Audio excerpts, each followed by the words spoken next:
Welcome to episode 2 of Morgan's video blog, Morgan's online blog in video format. Today we're going to go over what lies beneath, adding subtext to your story. In real life, people are not necessarily open and honest about their feelings, their intentions, or their actions. Sometimes they try to hide them, and sometimes they honestly don't know themselves what their intentions are. In writing, subtext helps add to a character, helping round them out from 2 dimensions into 3, if you can figure out how. Subtext is how you manage the big reveal or plot twist at the end of your book and have readers go, "Oh, of course," rather than feeling cheated or misled. But how do you add subtext to your novel? At Balticon 51, I attended a panel just on this topic. So, first off, we define what is subtext. It's the non-verbal communication piece. Often you find that developing writers feel the need to spell out everything that happens in the plot, or when writing for younger readers. But more established writers tend to leave a lot of that in the subtext, so it can really be a sign of skill.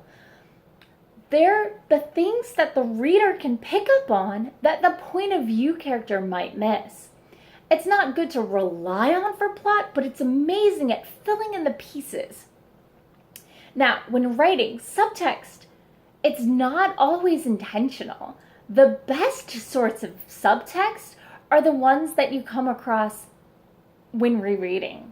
Some of the favorite subtext-related moments that the writers in the panels talked about were that moment when you look at all those random things that you put in your novel that you thought were simply world building, and about 4/5 the way through the book, you realize you've actually been building to a major plot point the whole time.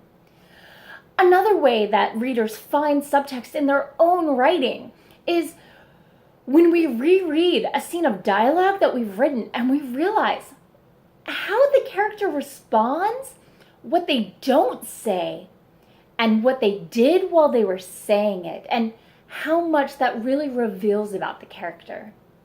Now, subtext is not just a literary device. You can find subtext in the real world. The more repressed a society is, the more likely the subtext tells more than the actual words themselves. When you're being watched or have to be on your best behavior to not show your emotions to your uppers, that emotion has to come out some way. Next family gathering, sit there and watch and see how much doesn't need to get said. How much is conveyed with just a look and a half a word? Both ambassadors and con men are both very skilled at subtext. That's how they get people to buy in with what they're selling or trying to get people to agree to. They don't say anything, but they imply so much. Abuse victims are also very, very skilled at picking up on subtext. So much so that they start to pick it up when it isn't there. In some countries, like Japan, subtext is the text. To the unacquainted Westerner, we might miss what's really being said. When we're offered something like a drink, we'll say no when we're done drinking, and unless we say no the right way, they think we're just being polite. The men there even have their own grunting language. It's not the sound or the tone of the grunts. It's all about the timing and how they grunt. Now, if you think about it, paranoia could simply be classified as a subtext disorder. You just see subtext when there isn't any. So, how do you incorporate subtext in your novel? Well, there's hundreds of ways to do it, but here are just 7 tips. 1. Use vowel repetition, word sound, or alliteration to give a section a mouthfeel. 2.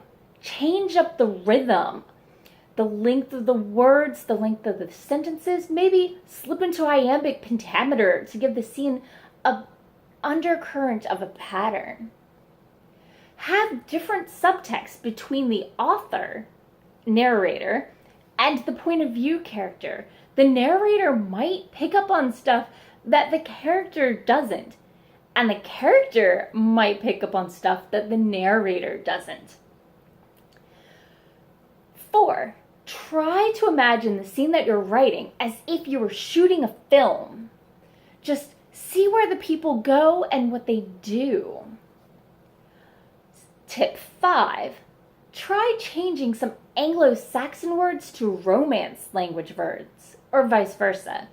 In English, the Romance version comes from the Norman invasion and was more for the nobility or polite society versus what the commoners spoke. So that can really change a dynamic in a scene. Speaking of, have the characters with more power or agency be unaware of the subtext, because they don't have to worry about saying the wrong thing and pissing off their king. Tip 7, have character A respond to character B as if they were character C. It really reveals a lot about character A and their relationship with characters B and C. So, where do you look for subtext in other writings? Subtext does lend itself more to some genres than others. I mean, it's found in lots of science fiction and fantasy, but it doesn't work always. It doesn't work in stuff like what Ayn Rand writes, or traditional pulp mysteries. High action thrillers tend to be low on the subtext. Yes, they have things hidden in them, but it's not about necessarily a lot of character motivations. That's out there and just happening. But you can find an amazing amount of subtext in places you least expect it. Children's movies, even Wile E. Coyote and Bugs Bunny cartoons, they have huge amounts of in-jokes and cultural references in the background. And it's a great way to make a media accessible to an entire family, both children and adults. Subtext in older novels can really show the biases and cultural understandings of the time. Some authors and shows that make great examples. Shakespeare, he's quoted as using subtext like a scalpel.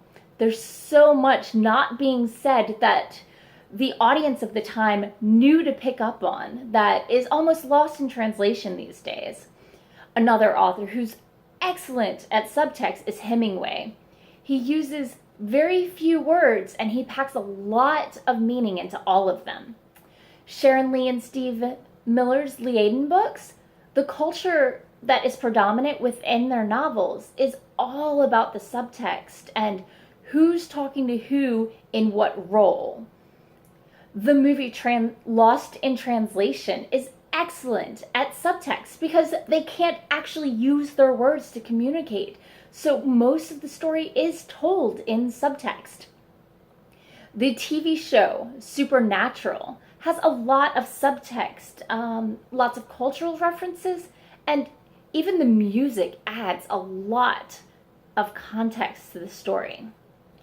Some books to look at that help teach you how to incorporate subtext. What Every Body Is Saying, the full fact book of cold reads. Find out how fake psychics learn to watch their marks and figure out educated guesses.